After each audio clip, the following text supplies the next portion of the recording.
धर्मशास्त्र कहते हैं कि ये 4 मंजिल इमारत है।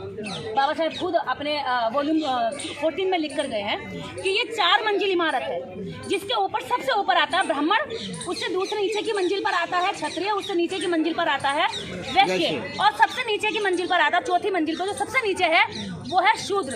अब इस मंजिलों के नीचे एक तय खाना है।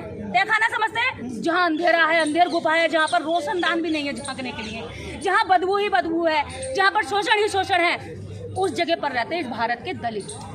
और हिंदू धर्म उनको उस तय खाने में रखना चाहता है, और उस तय खाने में रहने वाले लोग इनके लिए सब्जी उगाएं, इनके कपड़े धोएं, इनके बच्चों की चट्टी उठाएं, इनके घरों में जाके गुलामी करें, इनके बर्तन धोएं, इनकी बीवियों की चाकरी करें, इनके बच्चों की नौकरी करें, इनके घरों में चारों ओर जाकर के फुलवाड़ी लगाएं, ठीक है, इनके कपड़े धोएं।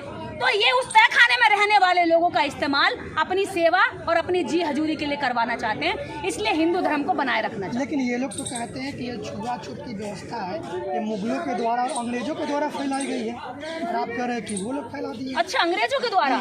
अंग्रेजों ने देश के अंदर, भारत के अंदर पहली बार ऐसा न्याय हुआ कि कर्म के आधार पर वो सजा देते थे।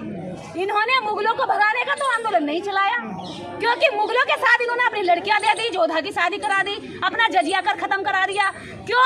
क्योंकि उन्होंने देश पे तो राज किया, लेकिन जो इनकी सामाजिक व्यवस्था थी उसमें छेड़छाड़ नहीं की। इसलिए इन्होंने उनके घरों में जाकर के उनके साथ रिश्ते बनाए, उनकी सुतनियों के नारे बांधे, उनकी गुलामी करी, उनके पीक दान को धो धो करके दिया जी हजूरी में। लेकिन अंग्रेजों के खिलाफ क्यों बोलेंगे? क्योंकि अंग्रेजों ने कहा अगर ब्राह्मण भी किसी का बलात्कार करेगा तो उसको भी इतनी सजा है, और शूद्र भी अगर बलात्कार करेगा तो उसको भी इतनी सजा है। उन्होंने कर्म के आधार पर न्याय किया, उन्होंने जाति के आधार पर नहीं किया। जबकि भारत का न्याय व्यवस्था, इनका ब्राह्मण न्याय व्यवस्था कहता था कि अगर शूद्र किसी महिला की ओर देख भी ले तो उसकी आंखें निकाल दो, अगर शूद्र अपने मुंह से बोल भी दे तो उसकी जबान काट लो, और कान से मंत्र सुन ले तो पिघला हुआ शीशा डाल दो। और सुनिए, इससे भी ज्यादा घृणित मैं कहूंगी तो आप लोग हंस पड़ेंगे, अगर एक शूद्र ब्राह्मण के सामने अपनी वायु छोड़ दे, यानी कि आप समझ सकते हैं कार्बन डाइऑक्साइड छोड़ दे, तो उसके नितंब कटवा देने चाहिए। ये था इनका न्याय, ये घटिया न्याय। लेकिन अंग्रेजों ने कहा चल रहे, ये न्याय नहीं चलेगा इस देश में।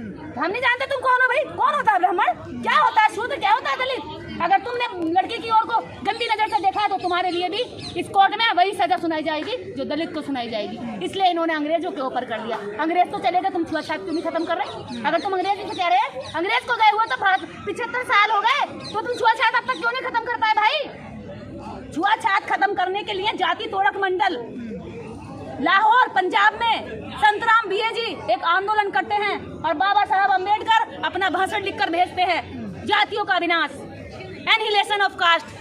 जब उस भाषण को भेजते हैं तो वहाँ के हिंदू कहते हैं कि भैया ये भाषण इस मंच पर नहीं दिया जाएगा, क्योंकि ये तो हिंदू के अंदर से जातिवाद खत्म कर देना चाहता है डॉक्टर अंबेडकर। तो ये बताइए, डॉक्टर अंबेडकर का उस मंच पर किसने बहिष्कार किया? पहले डॉक्टर अंबेडकर ऐसे रहे जो इतने योग्य व्यक्ति होकर के उनको मंच पे नहीं जाने दिया, केवल इसलिए कि वो जाति से नीच थे। आप मनुस्मृति की आलोचना कर रहे हैं, लेकिन हाल ही में एक दिल्ली हाईकोर्ट की महिला जज है प्रतिभा सिंह, उन्होंने कहा कि मनुस्मृति जैसे ग्रंथ महिलाओं को सम्मानजनक स्थान देते हैं। अगर मनुस्मृति होती तो पहली बात तो जज नहीं होती, दूसरी बात कहीं जाकर के गोबर पाथ रही होती, ठीक है, अपने पति के पैर दबा रही होती, और स्वर्ग जाने की कामना कर रही होती, सुबह शाम लटका रही होती, और पेट को रोटी मिलती ना मिलती पेट में, वो चाहे भूख होती लेकिन मुंह से हंस हंस के दिखा रही होती। जो आज चेहरे पे लाली आई हुई है ना, और जो इतना मांस चढ़ रहा है, जो इतनी क्या कहते हैं उनको मस्ती छाई हुई है, कहीं कहीं पे भी जाकर मनुस्मृति के बारे में इतनी तारीफ कर रही हैं। अगर मनुस्मृति इतनी अच्छी है तो कोट उतार के फेंक दो, संवैधानिक पद पर क्यों बैठी हो? आप जाकर के पति के पैर दबाओ।